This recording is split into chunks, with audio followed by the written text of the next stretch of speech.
முதல் வாசகம். இறைவாக்கினர் எரேமியா எழுதிய நூலிலிருந்து வாசகம்.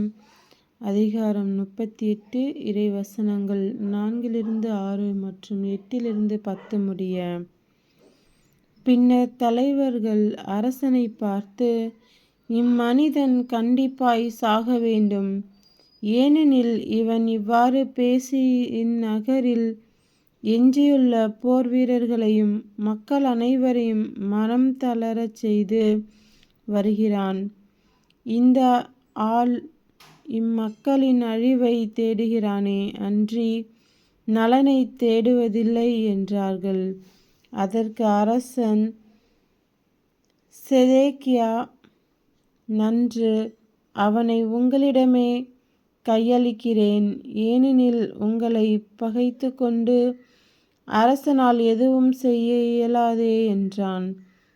எனவே அவர்கள் எரேமியாவை பிடித்து காவல் கூடாரத்தில் அரச மகன் மல்கியாவுக்கு சொந்தமான பாழ்கிணற்றுக்குள் கயிற்றில் கட்டி அவரை கீழே இறக்கிவிட்டார்கள்.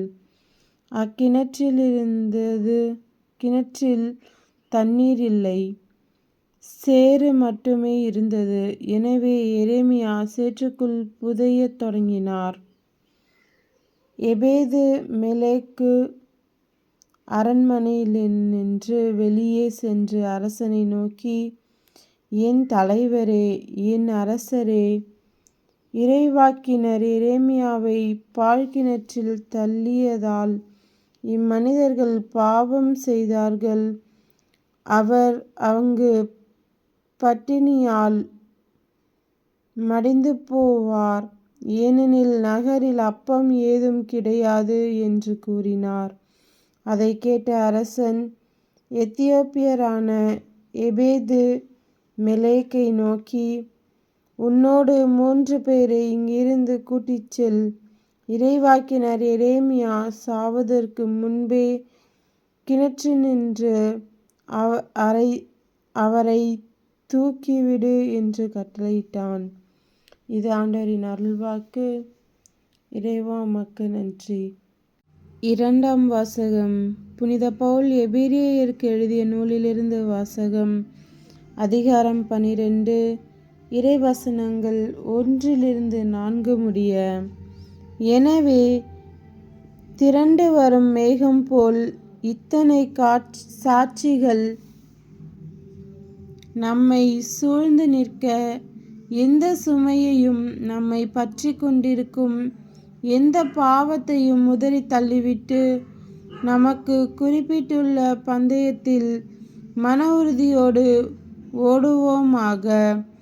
நம்பிக்கையை தொடங்கி வழிநடத்துபவரும் அதை நிறைவு செய்பவருமான இயேசுவின் மீது கண்களை பதிய வைப்போம். அவர்தாம் அடையவிருந்த மகிழ்ச்சியின் பொருட்டு இழிவையும் பொருட்படுத்தாமல் சிலுவையை ஏற்றுக்கொண்டார். இப்போது கடவுளது அரியணையின் வலப்பக்கத்தில் வீற்றிருக்கிறார். பாவிகளால் தமக்கு உண்டான எந்த எதிர்ப்பையும் மன உறுதியோடு தாங்கிக் கொண்ட அவரை எண்ணி பாருங்கள். அப்போது நீங்கள் மனம் சோர்ந்து தளர்ந்து போக மாட்டீர்கள். பாவத்திற்கு எதிரான போராட்டத்தில் இரத்தம் சிந்தும் அளவுக்கு நீங்கள் இன்னும் எதிர்த்து நிற்கவில்லை. இது ஆண்டவரின் அருள்வாக்கு. இறைவா உமக்கு நன்றி. நற்செய்தி வாசகம். புனித லூக்கா எழுதிய நற்செய்தியிலிருந்து வாசகம். அதிகாரம் 12. இறைவசனங்கள் 49-53 முடிய. மண்ணுலகில் தீ மூட்ட வந்தேன், அது இப்பொழுதே பற்றி எரிந்து கொண்டிருக்க வேண்டும் என்பதே என் விருப்பம். ஆயினும் நான் பெற வேண்டிய ஒரு திருமுழுக்கு உண்டு. அது நிறைவேறும் அளவும் நான் மிகவும் மன நெருக்கடிக்குள்ளாகி இருக்கிறேன். மண்ணுலகில் அமைதியை ஏற்படுத்த வந்தேன் என்றா நினைக்கிறீர்கள்?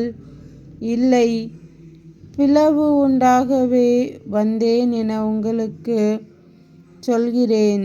இது முதல் ஒரு வீட்டிலுள்ள 5 இருவருக்கு எதிராக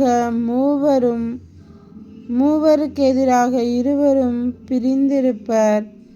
தந்தை மகனுக்கும், மகன் தந்தைக்கும், தாய் மகளுக்கும், மகள் தாய்க்கும், மாமியார் தன் மருமகளுக்கும், மருமகள் மாமியாருக்கும் எதிராக பிரிந்திருப்பர். இது கிறிஸ்துவின் நற்செய்தி. கிறிஸ்துவே உமக்கு புகழ்.